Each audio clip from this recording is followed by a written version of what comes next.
मेरी प्लेलिस्ट आपको मिल जाएगी। अच्छा देखो यहाँ पर प्रश्न क्या कह रहा है, निम्नलिखित को हल कीजिए। यानी इस प्रश्न में हमारे पास एक समीकरण बनेगी, उसको हमें हल करना है ना। तो यहाँ पर देखो क्या दे रखा है, अध्यापिका बताती है कि उनकी कक्षा में एक विद्यार्थी द्वारा प्राप्त किए गए अधिकतम अंक, है ना। एक विद्यार्थी था, मान लो ये विद्यार्थी है, ठीक है, उसमें यहाँ पर ये अधिकतम अंक है।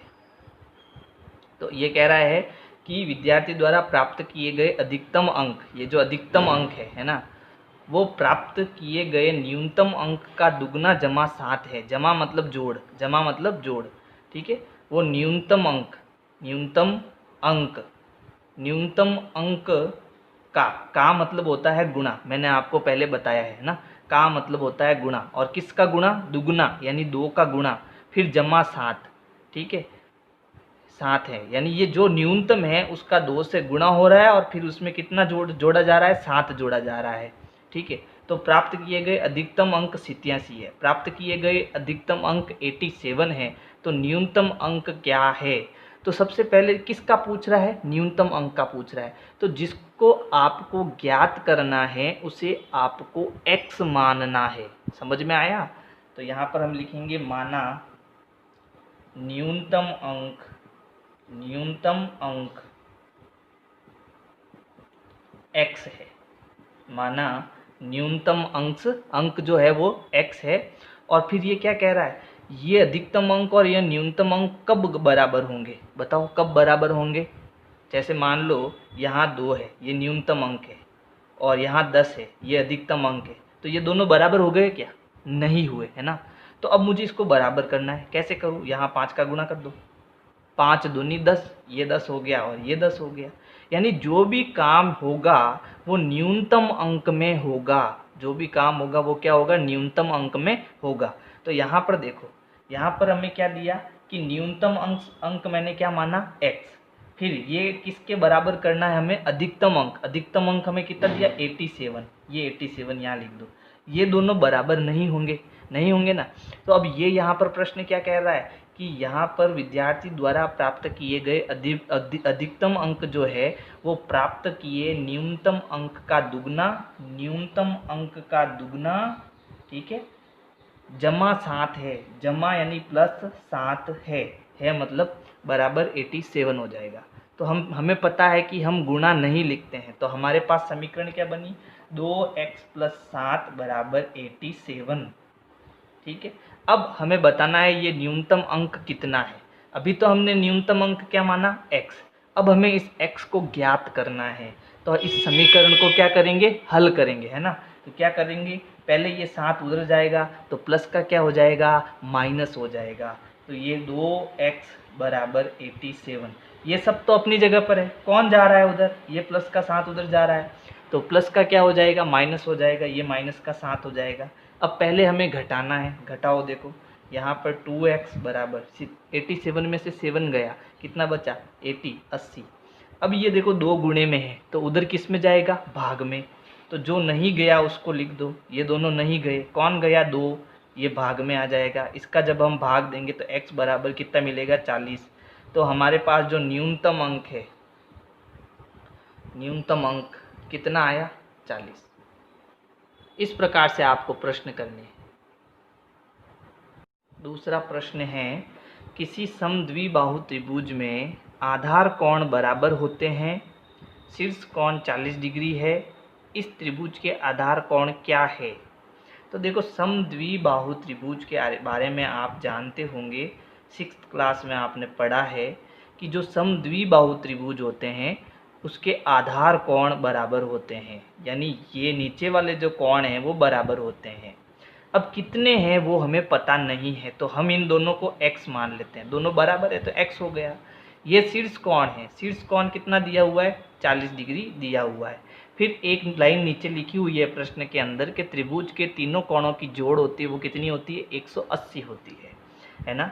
तो यहाँ पर हमें आधार कोण क्या मानने हैं, x मानने हैं। तो माना आधार कोण x है, तो त्रिभुज के तीनों कोणों की जोड़ कितनी होती है? 180 डिग्री होती है। तो अब हम क्या करेंगे, इन तीनों कोणों को जोड़ेंगे। यानी पहला कोण है 40 डिग्री, फिर इसमें हम इस x डिग्री को जोड़ेंगे, फिर इसमें हम दूसरे वाले x डिग्री को भी जोड़ेंगे। तो इन सब की जोड़ कितनी आएगी? 180 डिग्री आएगी। अब देखो, ये x और ये x जब दोनों एक समान हो तो जुड़ते हैं। तो कितने x हुए? 2x हुए। तो इनको मैं क्या लिख सकता हूँ? 40 प्लस 2x बराबर 180। अब हमें x को ज्ञात करना है, तो इस 40 को उधर भेजना पड़ेगा। तो ये 40 उधर जाएगा तो प्लस का क्या हो जाएगा? माइनस का। तो कौन नहीं जा रहा है? ये दोनों नहीं जा रहे हैं। तो 2x बराबर 180। ये प्लस का 40 उधर जाएगा तो क्या हो जाएगा? माइनस का 40। पहले घटाओ इसको, तो ये हुआ 2x बराबर 180 में से 40 गया, बचा 140। अब देखो, ये दो गुणे में है तो ये भाग में जाएगा, है ना। तो अब ये क्या आया? 2x बराबर 140 आया। तो ये दो गुणे में है, भाग में जाएगा। तो x बराबर 140/2। अब इसमें इसका भाग देंगे तो x हमें कितना मिलेगा? 70 डिग्री मिलेगा। तीसरे प्रश्न में है, सचिन द्वारा बनाए गए रनों की संख्या राहुल द्वारा बनाए गए रनों की संख्या की दुगनी है। तो एक तरफ मेरे पास सचिन है और एक तरफ मेरे पास कौन है? राहुल है। ठीक है। अब सचिन द्वारा बनाए गए रनों की संख्या राहुल द्वारा बनाए गए रनों की संख्या की दुगनी है। यानी कि अगर राहुल 2 रन बनाता है तो सचिन उसका दुगना रन बनाता है। ठीक है। दुगना यानी 2 दूनी 4, यानी 2 का गुणा, 2 से 2 का गुणा, दुगना, है ना। अगर राहुल 4 रन बनाता है तो 4 का दुगना रन जो है वो सचिन बनाता है।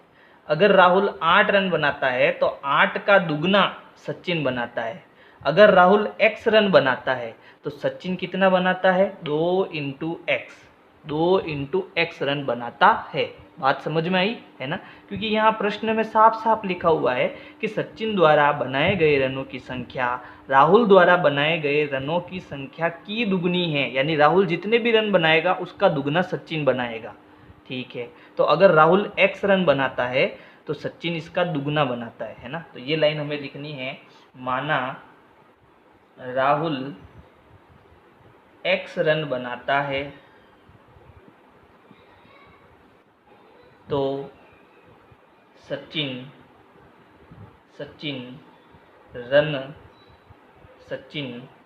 2x रन बनाता है। ठीक है। ये हमें प्रश्न में ही पता चला है ना। अब आगे क्या कह रहा है देखो, उन दोनों द्वारा मिलाकर बनाए गए कुल रन, यानी अगर इन दोनों रनों को हम मिला दें, ठीक है, यानी प्रश्नानुसार। अब प्रश्न क्या कह रहा है देखो, प्रश्नानुसार अगर हम सचिन के रन और राहुल के रन मिला दें तो क्या होगा? तो एक दोहरे शतक मतलब एक शतक 100 रन होता है, 2 शतक 200 रन होता है। ठीक है। तो दोहरे शतक से 2 रन कम है, तो दोहरे शतक यानी 200 से कितना कम है? 2, यानी कितना हो गया? 198। तो ये दोनों मिलाकर कितने रन बनाते हैं? 198 रन बनाते हैं। ठीक है। अब हमारे पास ये समीकरण बन गई। अब ये कह रहा है प्रत्येक ने कितने रन बनाए। तो अब इस समीकरण को हम सरल करेंगे। तो यहाँ देखो, ये 2x और ये x अब दोनों जुड़ेंगे। जब समान होते हैं ना, एक x और दूसरा भी x, तो वो जुड़ते हैं। तो इन दोनों को जोड़ेंगे तो ये कितना x हो गया? 3x हो गया। तो हमें मिला 3x बराबर 198। अब ये 3 गुणे में है, उधर भाग में जाएगा।